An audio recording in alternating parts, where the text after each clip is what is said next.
ubwiza bw'Imana, ubwiza bw'Imana bukubira special. Nimba ubyizera uvuga uti amina.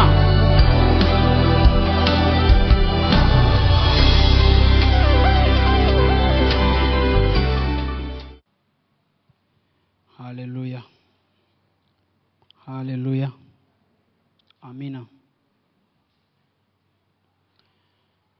No munsi mfise umutwe w'amajambo, uno munsi ijambo shaka twiga ko riravuga ngo il m'a délivré de toutes mes frayeurs. Yambohoye ubwoba bwanje bwose. Haleluya. Mwanditsi w'Izaburi ya 34 yakoresheje iri jambo ryiza, aravuga ngo yambohoye ubwoba bwanje bwose, ariko ama peur canke ubwoba yabikoresheje mu bwinshi, yabivuze nk'uko ari byinshi, kuko hari igihe bishika ugasanga mu buzima bwacu ibitugwanya n'ibiduteye ubwoba ari byinshi mu buzima bwacu. Yaravuze iri jambo aravuga ngo narondeye uhoraho aranyishura ambohora ubwoba bwose.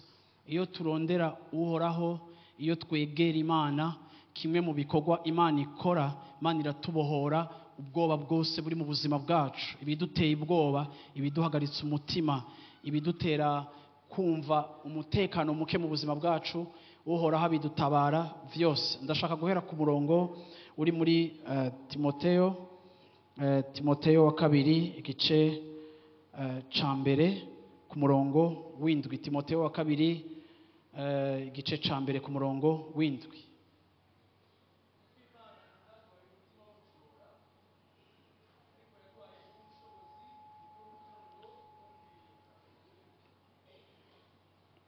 Subiramo mikro ya Fiston.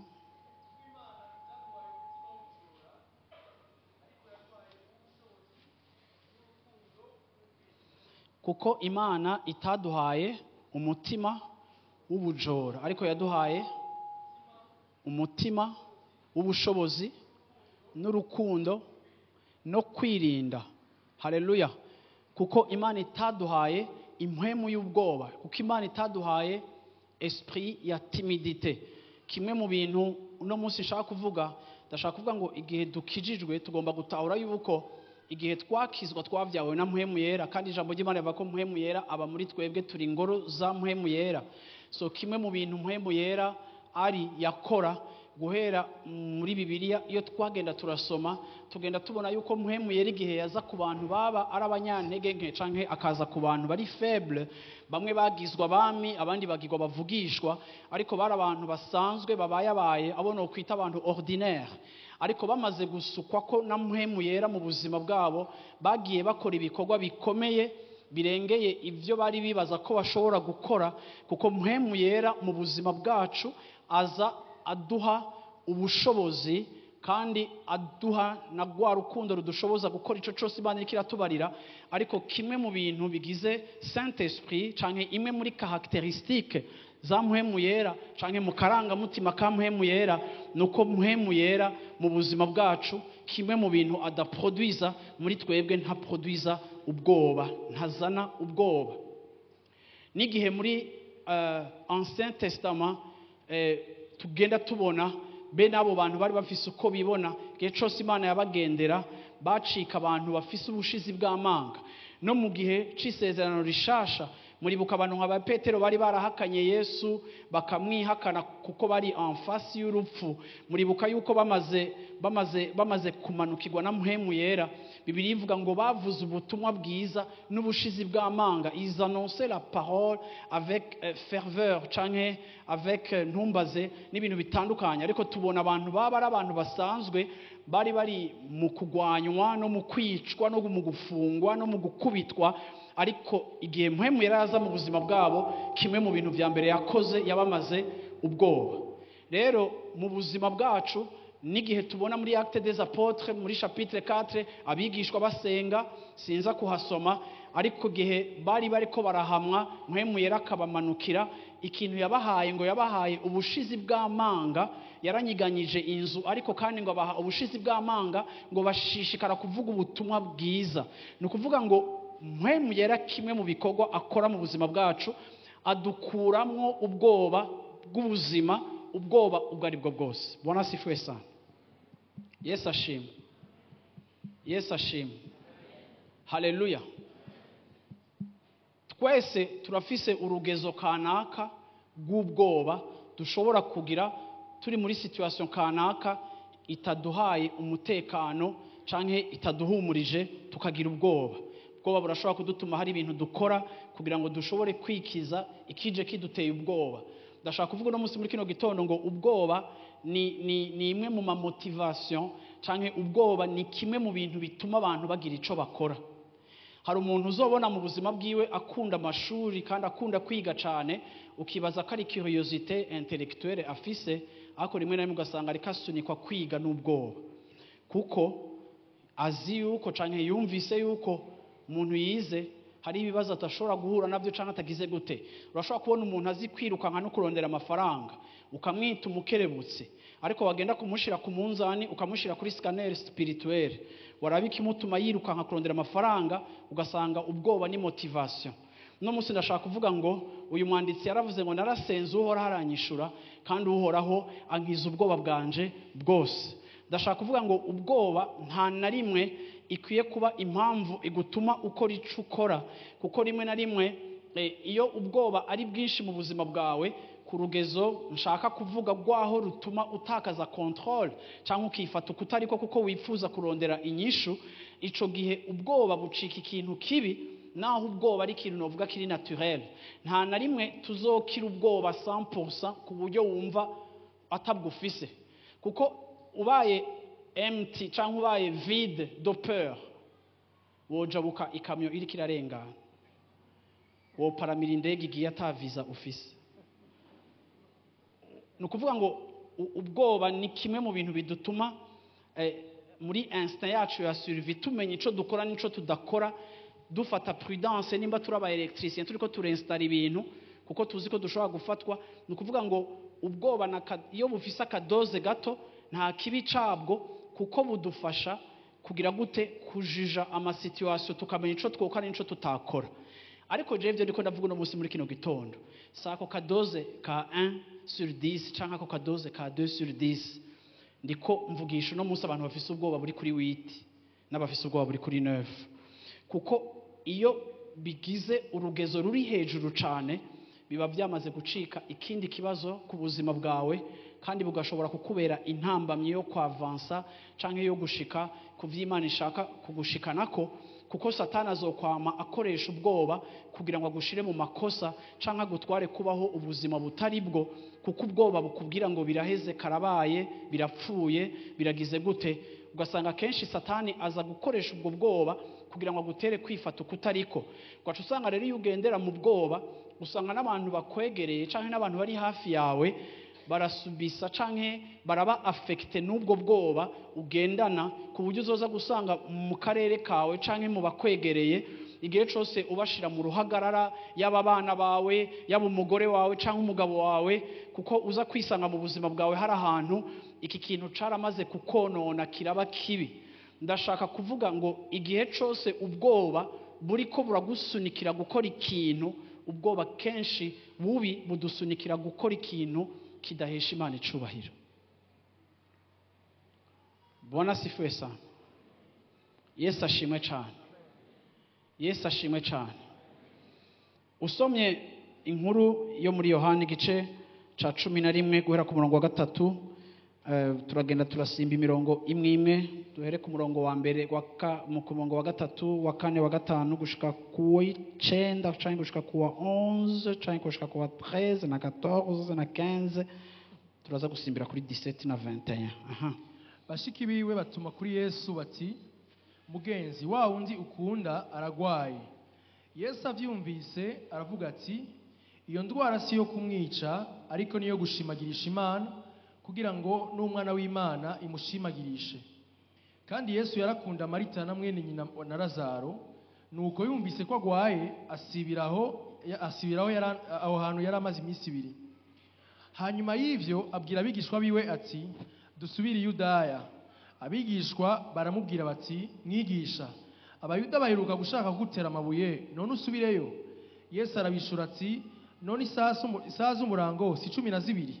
Uwugenda ku murango ntatsitara kuko abona umuco w'iyi si, ariko uwugenda mu ijoro aratsitara kuko umuco utari muri we. Amaze kuvuga ivyo arababwira ati, Lazaro umukunzi wacu arasinziriye, naje ndagiye kumukangura. Nuko abigishwa baramubwira bati, mugenzi, asangwa asinziriye azokira. Yamara Yesu yavuga urupfu rwiwe, ariko bo bagira ngo avuga kuruhuka ko gusinzira. Buno Yesu avuga bifoboye ati, Lazaro yahwereye. Ariko ku bwanyu ndanezerewe ko ntariyo, kugira ngo muze mwizere, noneho nimuze tujiyari. Haleluya, amen. Muri iyi histoire nshaka ko tuvuga ko iratwereka aba bagore barasenze, kandi aba bagore bari bafise umutwaro, kandi biri normal kuba dufise umutwaro. Batuma ko Yesu, basenga Yesu kuko mwene wabo yaragwaye kandi yarasinzikaye, kandi babiraba babona ko riske yuko apfa ari niniya cyane. Batuma umuntu guhamagara Yesu, nkuko najewe nawe dushobora kuba rimwe na rimwe twinjira mu masengesho, kandi murazi yuko kenshi ari gihe twinjira mu masengesho kandi dufise ico dukeneye dushaka ko Imana yo kwishura, kuko twe twumva yuko kiriko kirarengera inkomezi zacu. En general abantu bamwe barasengera cyane ibintu badafitiye inyishu, ariko ibyo bafitiye inyishu bakagira ico babikoreye kuko Imana ubwenge yabahaye babona bushobora gukemura ikibazo cabo. Aba bagore rero ndabafashe nk'abantu bariko barasenga nkuko natwe turi muri 40 jours, ariko kandi cyariko kiratuma aba bagore basenga. Icambere nuko bari bazi ko Yesu akunda mwene wabo Lazaro, kandi Yesu yari umugenzi wa famiye yose. Ica kabiri bari bazi yuko Yesu afise ubushobozi bwo gukiza abagwaye, ico bari bakimuziko. Bituma bamwegera, bituma bamusenga kugira ngo aze kubatabara. Ariko iyi histoire iravuga ngo Yesu bamaze kumubwira ngo Lazaro aragwaye, Yesu amenya ko iyi ngwara itoroshe, abwira n'abigishwa biwe ati Lazaro arasinziriye. Abigishwa biwe baravuga ati tuzoja kumuvyura ntaco nimba asinziriye. Ariko Yesu arateba arabitomora, arabwira abigishwa biwe ati ntasinziriye, ahubwo ababwira ati yapfuye. Ariko Biblia itwereka ko Yesu ngo yaciye yitevya iyindi minsi 2, arateba iyari ntiyaza ko intervena. Iki kiramfasha gutahura ingene rimwe na rimwe Imana ikora, kuko rimwe na rimwe mu mikorere ya Yesu turashobora kubona caractère canke ingene Imana imeze iri kiragomba kutwigisha ikoresheje ibyo ducamo. Ico mbona muri iyi nkuru nuko Yesu yarakunda Lazaro, agakunda uyu muryango, ariko ico mbona nuko Yesu yabikoze nibigirankana kutintervena, kandi ashoboye kuintervena, kuko yarabwiye n'abigishwa biwe ati ibi ndaryohewe ko binshikiye turi kumwe, ndabigize ndabishaka, ndaretse kuintervena ndabishaka, kuko iyi ngwara, iyi situation niyo guhesha Imana icubahiro. Ati kandi ndabigize ndabishaka turi kumwe namwe kugira ngo namwebwe mwizere. Ico nkuramo niki, Imana irashobora guteba kukwishura, Imana irashobora kukwirengagiza uri kurayisaba ko yintervena, ariko ikakwirengagiza atari uko idakozwe ko n'ivyawe, ariko ari uko igomba gukoresha iyo situation kugira ngo ikwiyereke mu rundi rugezo utari uyizimwo. Yesu ashimwe cyane. Aba bari bazi Yesu nk'ukiza ingwara, ariko ntibari bwabone Yesu azura uwapfuye. Bamuhamagaye mu ruhagarara rw'uko bigira bibe bibi, ariko ndabona Yesu yararindiriye biraba bibi imbere yo kwintervena kugira ngo birushirize kuba bibi cyane. Hama Yesu abereke yuko abahumurize kandi abatere kumwizera yuko meme au-delà y'urupfu action yiwe irashobora gushika ku buzima bwawe. Hari gihe usenga ukavuga ngo Mana iki kintu utagikoze ngo ndapfuye, ngo baranyica, ngo barandangiza. Hari n'abantu bari mu masengesho bavuga ngo Mana ngo yindwi ngo utabikoze ngo ibara riraguye. Yesu ashimwe cyane. Yesu ashimwe cyane. Indwi karengana biranashoboka ko itazobikora, kuko wewe ugo ruhagarara n'ubwo bufise sivyo Imana ifise iri mu ijuru. Yesu ashimwe cyane. Kandi rimwe izoreka ibyawe vyononekare cyane kugira ngo igutabaze ukuboko gukomeye, hama mu mutima wawe bikurememo kumenya ngo Imana irazura n'ivyapfuye, ivugisha n'ivyaboze, isana n'ibimaze iminsi ne vyarugaranywe vyaranutse, ikazi kavyintervenamwo kuko ari Imana ishoboye kudutabara. Yesu ashimwe cyane. Iminsi yacu y'uruhagarara no kuribwa n'ubwoba n'umubabaro ikazocika iminsi, Yesu ashimwe cyane, tuzokuramo indirimbo yacu tugakuramo kwizera. Kuko Bibiliya ivuga ngo Lazaro amaze kuzuka ari mu bantu bashishikaye gukurikira Yesu, ariko Bibiliya ivuga ikintu gikomeye ngo baramubona ntibari bakimwita Lazaro, ariko bavuga ngo raba wa wundi umwigisha yazura. Izina ryiwe bararyibagira, basigara bamwidentifia n'igitangaza ciwe. Hari igihe Imana iteba ibyawe bikaba bibi, ariko Imana igashaka ko abantu bazohora bakwitiranya n'ivyo yakoze. Bagahagarika kukwita Jean, bagasigara bakwita ngo heraba wa wundi Imana yatabaye ikamugirira neza. Yesu ashimwe cyane. Yesu ashimwe cyane. Igituma mu mitima yacu tugomba kuba abantu batekanye, bahumurijwe, nuko Imana itwereka muri iyo yindi dimension, kugira ngo mu bihe byacu bitandukanye duruhuke, dutekane, naho umenga nta mpamvu zo gutekana zari zihari kubera ikibazo gikomeye kandi kubera ikibazo gihambaye. Haleluya. Yesu ashimwe cyane.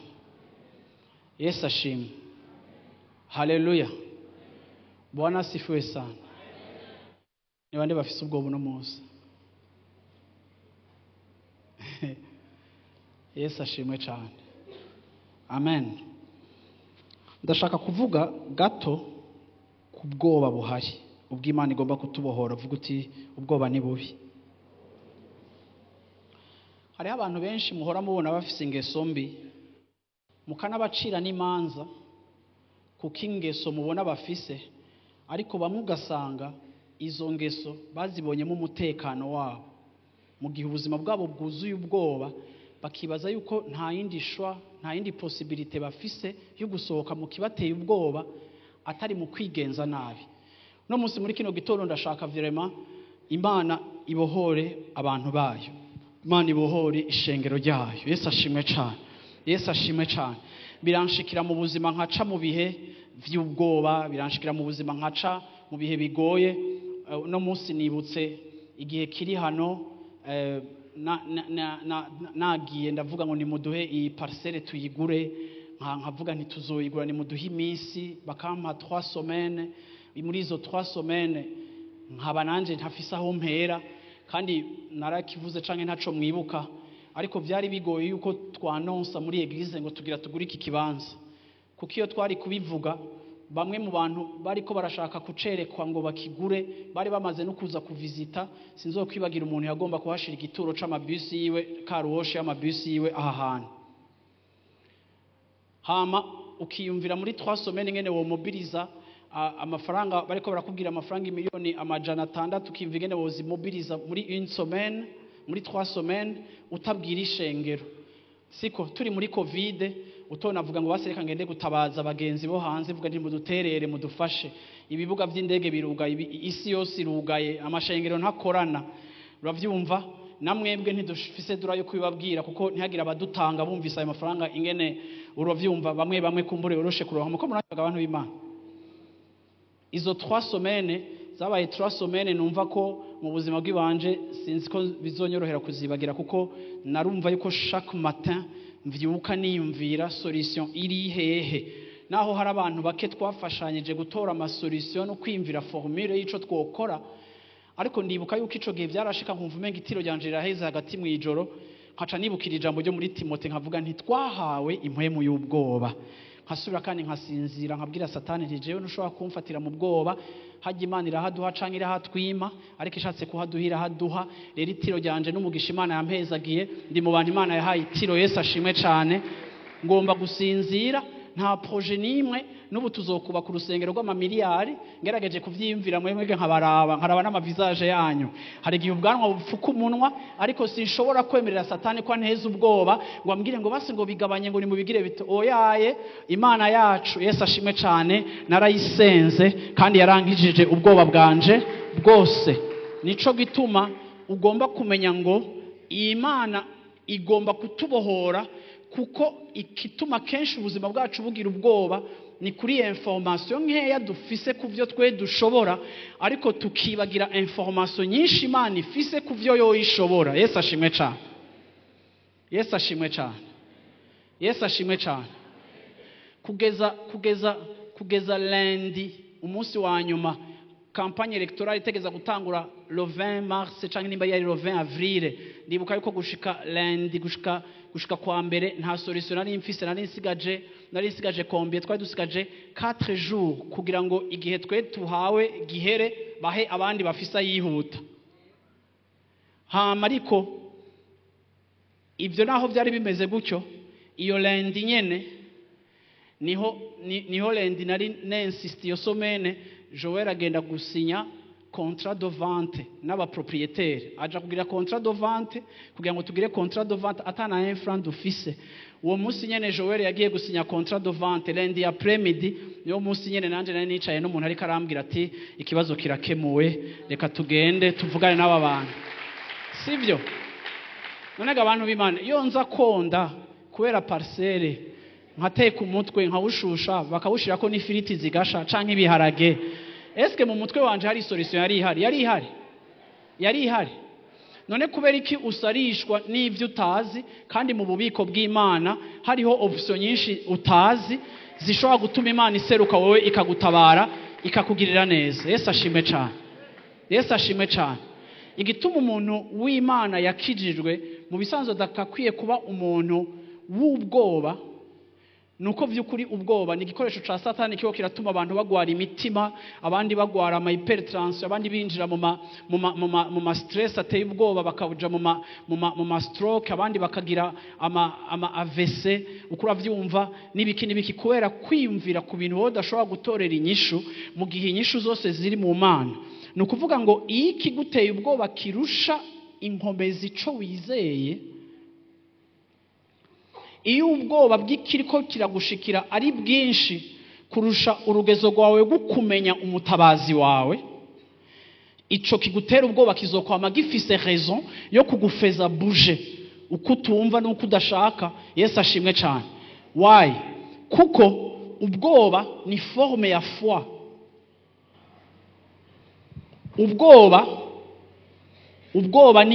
ubwoba ni nko kwizera umuntu reka nabivuge gutya somera ijya verse yindi Matthieu 8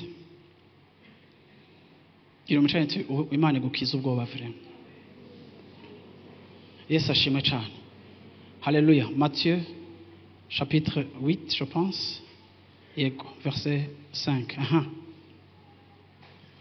ashitse Kaperinaumu haza umugabisha w'abasoda 100 aramwinginga ati mushinga nahe umuhungu wanje n'ikimuga aryamye mu nzu arasinzikaye cyane aramubwira ati ndaje kumukiza umugabisha aramwishura ati mugenzi ntibimbereye ko winjira mu nzu yanje vuga ijambo gusa uwo muhungu arakira kuko nanje ndi umuntu agendera munsi y'abanganza mfise abasoda ntwara iyo mbariye umwe ntigenda aragenda n'uwundi ntingwino akaza nabarira umushumba wanje ati kora iki akagikora Yesu avyumvise biramutangaza abwira abamukurikira ati ndababwira ukuri sinari bwabone ukwizera kungana gutyo no mu Bisirayeli ndababwira yuko benshi bazoza bavuye iburasirazuba n'iburengerazuba bazokwicarana na Aburahamu na Isaka na Yakobo mu bwami bwo mu ijuru Haleluya Yesu ashimwe cyane Bwana sifiwe sana uyu musirikare naho yaragwaje umwana igihe yahura na Yesu ngo yinjira mu gisagara uyu muganga yakoze ikintu gikomeye cakoze ku mutima wa Yesu igihe cyose abantu baza kumusaba ngo aze gusengera abantu babo ariko pour les rares fois byashitse mu buzima bwa Yesu uyu mugabo yaraje arabwira Yesu ati umwana wanje aragwaye Yesu ati turagenda ndamukize ariko mu gihe Yesu avuze ngo ndaje nabajije abantu bo mu gatondo ni Yesu avuze ngo araje wawe wo kwanga ariko uyu mugabo yaramwankira avuga ati mwami ntibibereye ko wowe uza kwinjira mu nzu yanje avuga ati jewe ndi umusirikare mfise abantegeka kandi ndabumvira sinivyo no munsi yanje ndafise abo ntegeka iyo ndababwiye ngo jaha baragenda mvuze ngo genda à droite baragenda iyo ndabategetse baranyumvira rero na wewe nimba je abasirikare banyumvira na wewe vuga ijambo gusa uwo mwana araza gukira ndashaka ndakwereke ingene uyu mugabo muri situation iri difficile, uragwaje umwana, turi mu myaka abantu bapfa cyane, turi mu myaka ya mortalité y'abana yari élevée kuko technology canke medicine yari ikimeze nabi. Hama wowe urahuye na Yesu, ufise intahe yuko mu bisagara ku bisagara agenda arakiza abantu, arakubwiye ngo reka jewe nkiza umwana wawe, ndaje wawe, wowe gacumwe ati nturinde kuza. Ico uyu mugabo tumwigira ko dutahura yuko uyu mugabo umwitwarariko n'ubwoba bwo gutakaza umwana byari bitoya ugereranije n'urugezo rw'iwe gwo kwizera ico Yesu ashobora kuvuga n'ubushobozi bufise. Yesu ashimwe cyane. Ça veut dire yuko iyo umuntu yizera biradetermina ama action yiwe. Iyo umuntu yizera, ukwizera niko kumutera kugira ico akoze, mu gihe umuntu we wafise ubwoba nibwo bumutera kugira ico akoze. Yesu yarangije iyi verse avuga ikintu gikomeye, aravuga ati biratangaje, hazoza abapagani bava muri est na west, bava muri nord na sud, kandi abo ndababona bicarana na Abrahamu ku meza na Yakobo na Isaka basangira, ariko ndabona bitwa ko ari abana b'ubwami kubera absence ya foi. Ndabona bo bazogenda mu muriro udahera, ahari imibabaro n'ahari umugusya amenyo kubera manque ya foi. Yesu yabonye kwizera k'uyu mugabo, abona ikintu gikomeye kiramutusha, aravuga ati mpejeje kubona abapagani. Igihe Yesu yabona ngo abantu bazova muri sud na est na west bakaza ku meza gusangira na Abrahamu, Yesu yari karabona twege abona umunsi bakijijwe abarundi, abakongomana, abanyarwanda muri aka karere. Yesu akatubona tuzoza tukazosangira na Abrahamu kubwo kwizera, kuko yakozwe ko no gusanga ukwizera mu munyamahanga.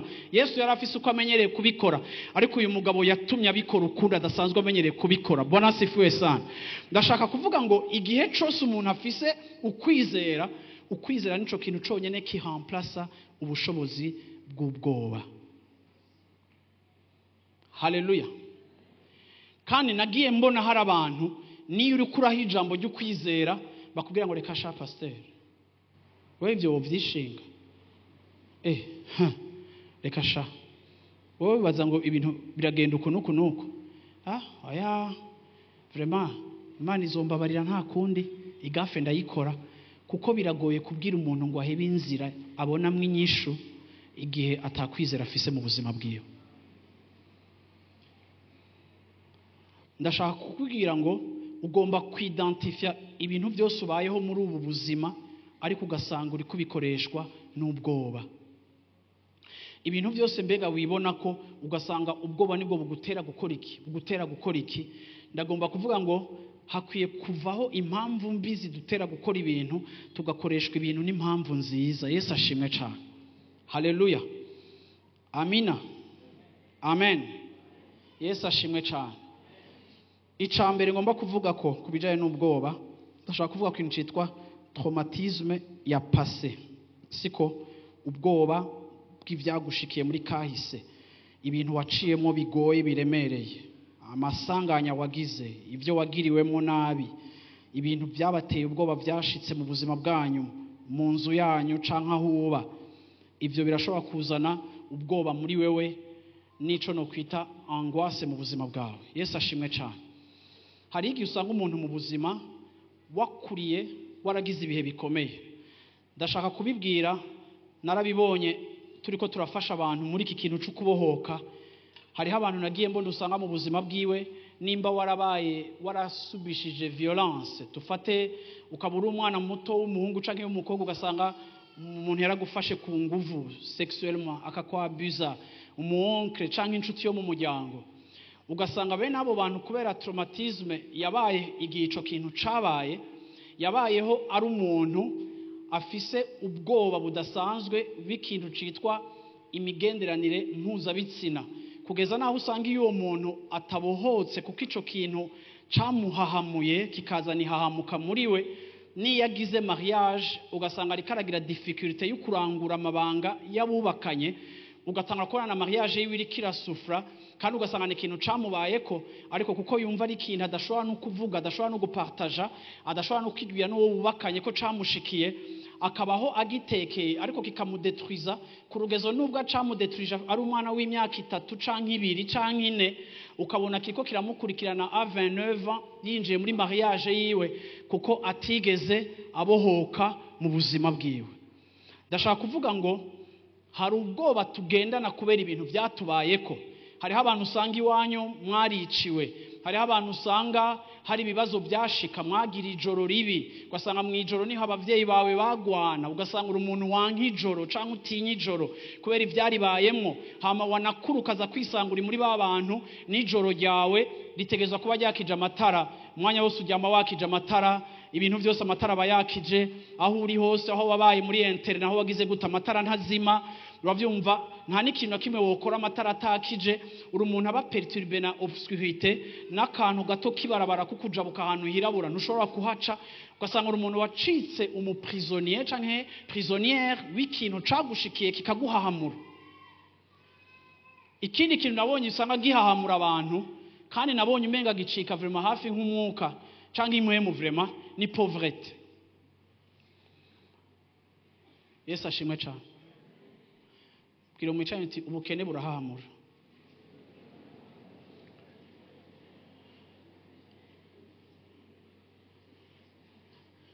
Abantu iyo mu buzima bwawe wakuriye mu bukene bwinshi, uzoza gusanga no mu gihe ca prosperité uri muri babandi baharura inyama.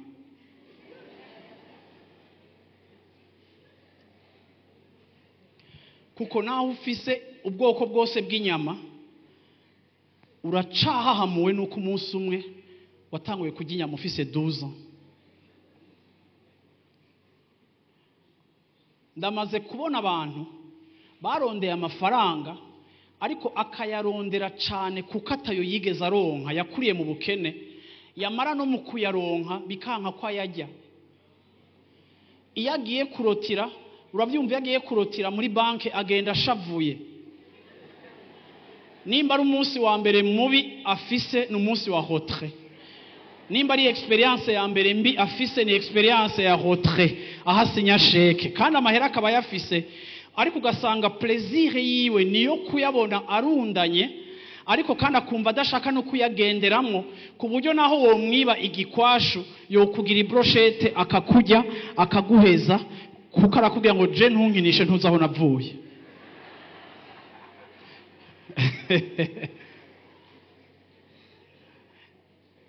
Rero iyo ubona adashobora no kuba mu byo yaronse, ugomba kwipoza question, kuko ngenda kubwire ngo burya amafaranga ntakubohora ubukene busanzwe buri mu mutwe wawe. Ikintu cyonyine gishobora kubohora umuntu ubwo ari bwo bwose afise ni igikorwa Kristo azokora mu buzima bwawe, akarunga ikijambo nk'uko ujya musirikare yamubwiye ngo runga ikijambo mwana wanje arakira. Yarazi yuko ijambo rihagije kugira ngo rivyure umuntu asinzikaye ku gitanda, kandi yarazi ko ijambo rihagije kugira ngo ribohore umuntu ariko arapfa. Ndagomba kuvuga ngo hari ijambo Imana izokurungikira rikagukura mu rupfu ubuzima bwawe burimo, rikakubohora complètement, kuko bikenewe ko tubohoka. Narigeze kuba partager mvuga kuri aya traumatisme abaho, mvuga nk'abantu bapfishije mu buzima barikanga kenshi urupfu. Narigeze kubashingira murane passe ndibaza mu masengesho, narigeze kubashingira nta nyene je nari mfise ubwoba bw'urupfu ku buryo mba numva umenga n'abana banje aho bari hose barashobora kuba bagira bapfe. Ugasanga nabayeho nja kubatora ku ishuri, ari je nja kubitorera, ata muntu tuba a quelques mètres, moins de 1 kilomètre ya ishuri abana biga ko riri, ariko bikanka nuko nizera ko n'umuyaya canke umuboyi yogenda kubatora. Nkumva kari je ngomba kuhigira. Umwaka bayatanguye primaire undi maternelle, nkaja gutora utaha 11h30 nkagaruka kurindira wa 13h. Bagiye muri vacances nanje yaba ari vacances. Uravyumva? Bagiye kwiga natation, uko uravyumva?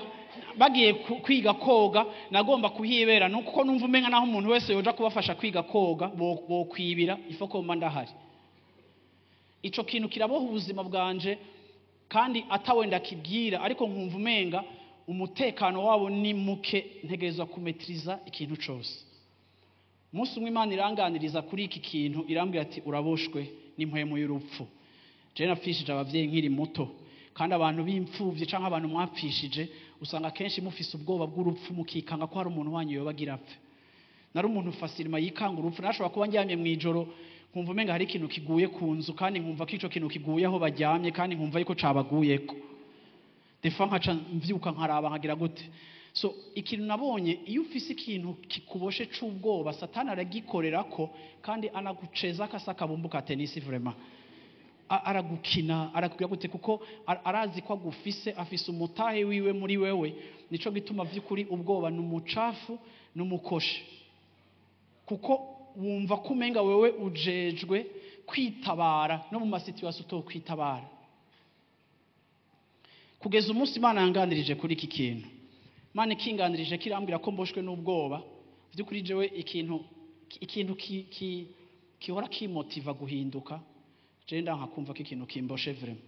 Niyo ndakibona nkabona n'ikintu je kiramboshe, mba numva ko ndaronse devoir à domicile iri spirituel, kandi sinsupporta kumva ko hari umutahe satani yoba gifise mu buzima bwanje. Ico conyene kirampagurutsa mu kintu numva mfisemo difficulté, nkumva ko no giconfronta. Igihe kimwe Imana imaze kuntawuza iryo jambo, abana baja muri vacances. Ntibagiye muri vacances, bari mu mashuri. Nariko ndavugisha umukristo hajya, twari twicaye ahantu eglise kwanza yagereza hafi ngaho. Cogere nta nama mobile nibaza twari dufise, ndabona ata telefone mobile nari mfise canke sinzi ukuntu byari bimeze, ariko twakoresha ama telefone fixe muhira. Yari ihari ariko ntizari ziri mu maboko cane yacu, ku buryo kugira umenye amakuru yo muhira waja gutelefona kuri fixe. Rero hari aga telefone fixe kari ngaha mu Nyakabiga ngaha ruguru, telefone public. Ndiko ndaganiriza n'umukristo cyane, numva muri jewe ngo genda ubaze ko abana bashitse. Aho ryari rya mbere ndabarekuye ngo batahane n'umukozi. Canda duga ndabwira wa muntu undindire, ndagiye aho haruguru, ndagenda ndaje ku telefone, telefone irasona. Hewe irasona iranka no kwitaba, kuri jewe ntibapfuye. Urumva umuyaye igihe yanyitaba nagira ndamu massacre vraiment. Warihe ko mwatevye, kuko naraharuye iminota bibafata kugira bashike, ndavuga ntubundi siri ko bamaze gushika. Rero ikintu nk'ico kirashobora kuza kikaba ari ikintu kiva ku bintu vyagushikiye. Twese turafise ivyadushikiye. Bamwe batewe ubwoba n'ubukene, abandi bagiriwe nabi, abandi bariciwe, abandi barabuze bisanzwe, abandi barashonje. Ukura vyumva nukuri bivyo byo gusonza birakaze. Ngiye micane turabohoka mu izina rya Yesu Kristo.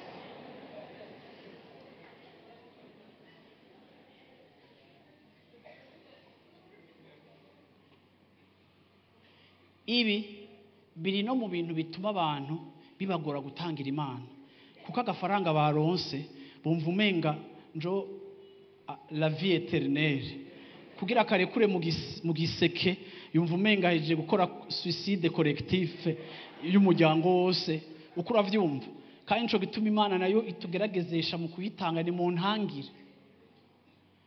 Niyo uri kuratanga ugasanga watwegeranije, kandi rimwe na rimwe ugasanga rero n'abantu batanga bafise imihari. Ngo je ngo ndatanga ngo Imana ngo je ngo shaka kuyikwegera ngo ndayiha. Reka ndakubika ikintu kimwe, nishaka kuyiha gutyo, ishaka yuko abayiha bafise umutima unezerewe, bavuga ngo Mana ndanezerewe kuguha, ndanezerewe kubutumwa buzoshika ku bandi muko nanje bwanshitseko. Reka imihari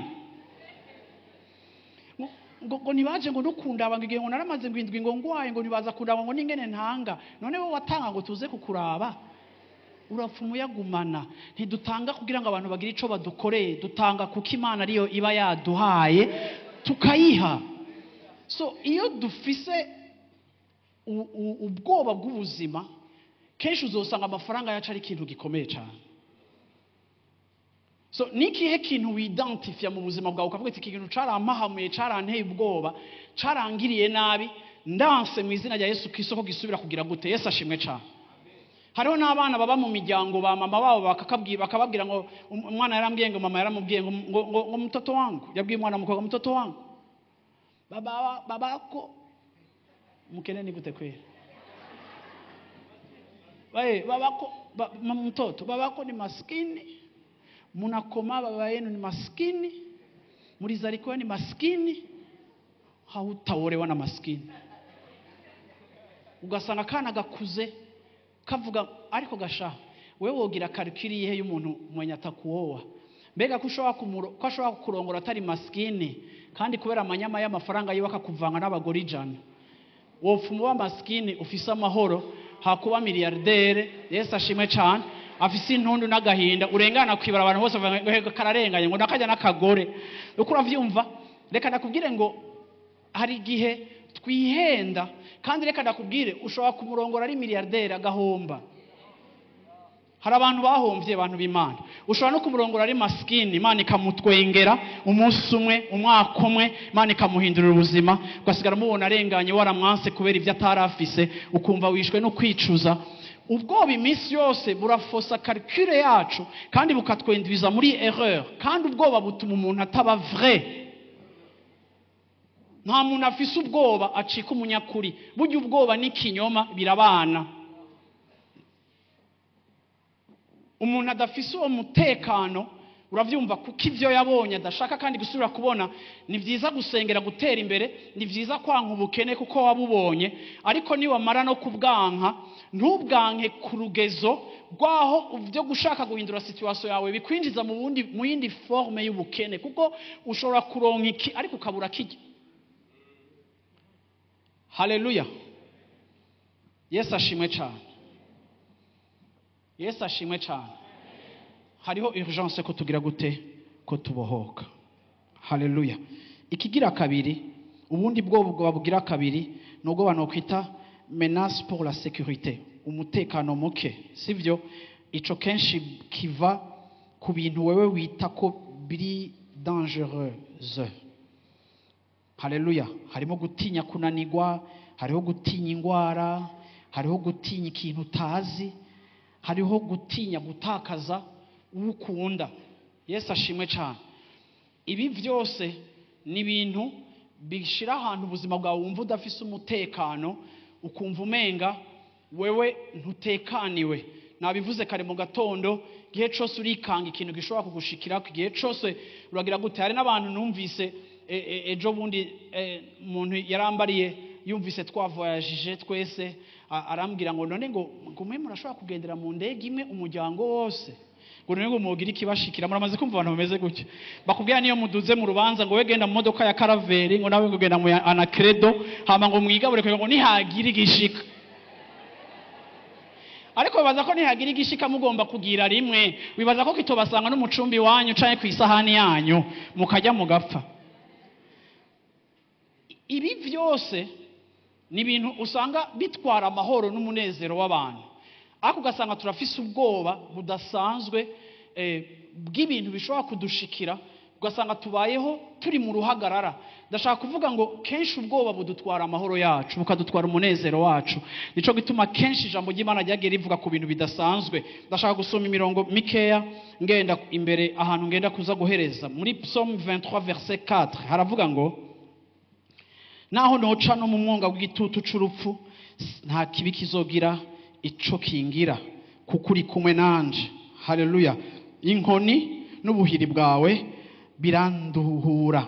Verset 23:4 Fisto mu Kirundi havuga gute? Mbere naho noca mu mwonga w'igitutu c'urupfu, mbere naho noca no mu mwonga w'igitutu c'urupfu, sinzogira ico ntinya namba, kuko nzi kuri kumwe nanje, eka ntaco nzotinya namba. Subiramo iyo verse rero, nciye nibuka iyo ndirimbo. Come on. Mbere naho noca mu mwonga w'igitutu, mbere naho noca no mu mwonga w'igitutu c'urupfu, sinzogira ikibi ntinya, sinzogira ikibi ntinya, kuko uri kumwe nanje, kuko ari kumwe nanje. Inyobozo yawe, inyobozo yiwe n'ubuhiri bwiwe nivyo bimpumuriza. Izo instruments ziwe zibiri kubona azifise, iyo ndazibonye, naho no ndiko ndaca mu mwonga w'igitutu, naho no ndiko ndaca mu ngwara, naho no ndiko ndaca mu gihe kigoye, iyo mbonye inyobozo nkabona ubuhiri bwiwe birampumuriza. Ça me rassure. No kuvuga ngo ikidukiza ubwoba nico twizera. Muri absence